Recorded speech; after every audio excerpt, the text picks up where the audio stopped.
नमस्कार मित्रांनो. तर लपंडाव या मालिकेच्या 8 मार्चच्या एपिसोडमध्ये छान ट्विस्ट बघायला मिळतोय.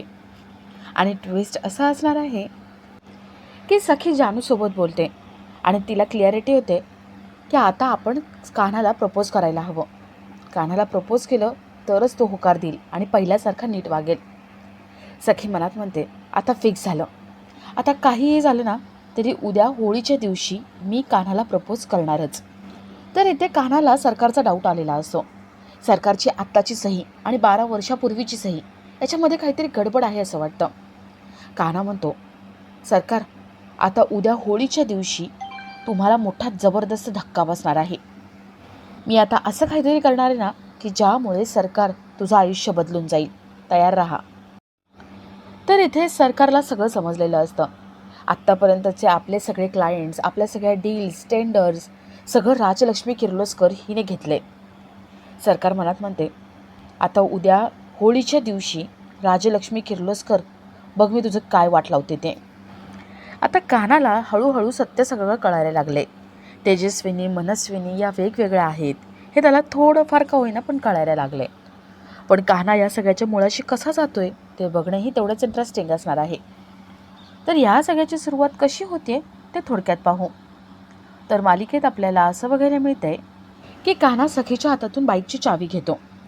सखीचं लक्ष कान्हाच्या हळकुंडाकडे जातं. सखी विचारते, कान्हा अरे हळकुंड लूज झाले, अजून किती दिवस ते बांधून ठेवणार आहेस? कान्हा म्हणतो, जोपर्यंत तुम्ही मला तुमचा नवरा मानत नाही तोपर्यंत. सखी कान्हा एकमेकांकडे बघतात. त्या दोघांमध्ये जराशी ऑड सिच्युएशन होते. कान्हा आपली बॅग उचलतो आणि ऑफिससाठी घाईने निघून जातो. तर थोड्या वेळाने कान्हा ऑफिसला पोहोचतो. तो बॅगमधून एक फाईल काढतो. तो फाईल चेक करतो आणि त्याला कळतं की चुकून सखीच्या हातून फाईल बदलली गेली आहे. आता कान्हाच्या हातात जी फाईल आहे ती सखीच्या लहानपणीची पॉलिसीची फाईल आहे. कान्हा ती फाईल बघतो आणि त्याच्यावरची ती सही बघतो, सरकारची सही बघतो. कान्हाला संशय येतो. परवा आपल्याला दिलेलं अपॉइंटमेंट लेटर कान्हा काढतो आणि त्याच्यावरची आत्ताची सरकारची सही बघतो. कान्हा मनात म्हणतो, हे असं काय? सरकारची आत्ताची सही आणि 12 वर्षापूर्वीची सही या दोघांमध्ये एवढा फरक काय? काहीतरी गडबड नक्कीच आहे. आता ही शोधून काढायलाच हवं. तर इथे सखी जानूला भेटायला येते आणि ती जानूला सगळं सांगते. कान्हाचं जे 2 दिवसात वागणं बदललंय, तो नीट बोलत नाही, नीट वागत नाही, आपल्यापासून लांब पळतो, त्याबद्दल सांगते. जानू म्हणते, सखी पहिल्यासारखं सगळं व्हायचं असेल ना तर फक्त एकच मार्ग आहे आणि तो म्हणजे तू कान्हाला प्रपोज करायचं आणि तेही उद्याच. सखी विचार करते. तिला जराशी भीती वाटत असते. कान्हासमोर आपलं प्रेम कसं व्यक्त करायचं या विचारात ती असते. तर थोड्या वेळाने कान्हासाठी पिऊन चहा घेऊन येतो. कान्हा पिऊनशी मुद्दामच गप्पा मारता मारता सरकारबद्दल सगळं विचारून घेतो. पिऊन म्हणतो, मी राघव साहेब होते ना तेव्हापासून कामाला आहे. राघव साहेब गेले आणि त्यानंतर तेजस्विनी वहिनी इथे कामाला लागल्या. त्यांनी सगळा कारभार हाती घेतला. पण 12 वर्षापूर्वी ज्या वहिनी होत्या ना त्या आता नाही आहेत.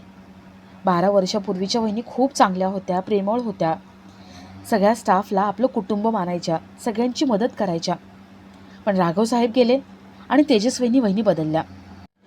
तेजस्विनी वहिनींनी जेव्हा ऑफिस जॉईन केलं तेव्हा मी त्यांचं स्वागत केलं होतं आणि त्यांनी माझ्या थोबाडीत मारली. त्यांनी सांगितलं, हे सगळं इथे चालणार नाही. आता तेजस्विनी कामात नाही, सरकार आहे मी आणि मला सरकारच बोलायचं. सरकारमध्ये जो काही बदल झाला की आधी 12 वर्षापूर्वीची सरकार आणि आत्ताची सरकार यामधला सगळा फरक पिऊन कान्हाला सांगतो. पिऊन निघून जातो आणि इथे कान्हा मनात म्हणतो, कमाल आहे, म्हणजे माणूस एका क्षणात कसं काय बदलतो आणि एवढा बदलतो? नाही, माणूस जेव्हा बदलतो ना तेव्हा त्यामागे ठोस कारण काहीतरी असतं. या सरकारच्या 2 सह्या बदलल्या आहेत. सरकार आणि तेजस्वी यांच्यामध्ये फरक झालाय, बदल झालाय आणि नेमका हा बदल कशामुळे झालाय ना हे आता मला शोधून काढायलाच हवं. कान्हा विचार करत असतो आणि त्याला सरकारचा फोन येतो. सरकार आपल्या केबिनमध्ये त्याला बोलवून घेते. कान्हा सरकारला भेटायला जातो. सरकार म्हणते, काय चाललंय रे तुझं? सखीच्या सह्या कधी मिळवणार आहेस तू? का मस्त ऐशो आराम मिळतोय म्हणून रमलायस त्याच्यात? कान्हा म्हणतो, नाही सरकार, तसं काही नाही आहे. सरकार म्हणते, बघितलं ना, मी सकाळी सगळं बघितलं. काय सखीशी वागत होतास, किती विचित्र वागत होतास तू. स्वतःचं मिशन एम विसरलास का भरकटतोयस? कान्हा म्हणतो, नाही सरकार, अहो मी भरकटत वगैरे नाही आहे. माझा प्लॅन अजूनही माझ्या लक्षात आहे आणि तो तसाच आहे. तुमचा काहीतरी गैरसमज होतोय. सरकार म्हणते, माझा गैरसमज होतोय का? अरे मला सगळं दिसतंय ना. ती सखी प्रयत्न करते आणि तू तिला रिस्पॉन्सच करत नाही आहे. अरे काय लावलं काय? कसली वाट बघतोयस आता? हे बघ, ती सखी तुझ्या प्रेमात पडली आहे आणि तू तिला रिस्पॉन्स करायचा आहे. आयुष्यभर मला हा खेळ खेळत बसायचा नाही आहे. हा लपंडाव मला लवकरात लवकर संपवायचा आहे. सखीच्या सह्या घे आणि संपव हे सगळं. कान्हा म्हणतो, हो सरकार, मी करतो सगळं. सरकार म्हणते, ए कान्हा, करतो नाही, तुला करावंच लागणार आहे. आणि हो, होळीनंतर 6 दिवसांनी माझा बड्डे येतो. आता मला माझ्या बड्डेला हेच गिफ्ट म्हणून हवं आहे. कान्हा म्हणतो, सरकार, तुमच्या बड्डेला मी स्पेशल गिफ्ट देणारच. कान्हा जात असतो आणि त्याच्या हातून चुकून टेबलवरचं चेकबुक खाली पडतं. कान्हा ते चेकबुक बघतो आणि त्याला एक मस्त आयडिया सुचते. कान्हा चेकबुक टेबलवर ठेवून तिथून निघून जातो. तर इथे सरकार न्यूजपेपर बघते आणि तिला कळतं की आपल्या हातून जे डील गेलं होतं सिंघानियाचं, ते राजलक्ष्मी किर्लोस्कर हिने हिसकावलं होतं.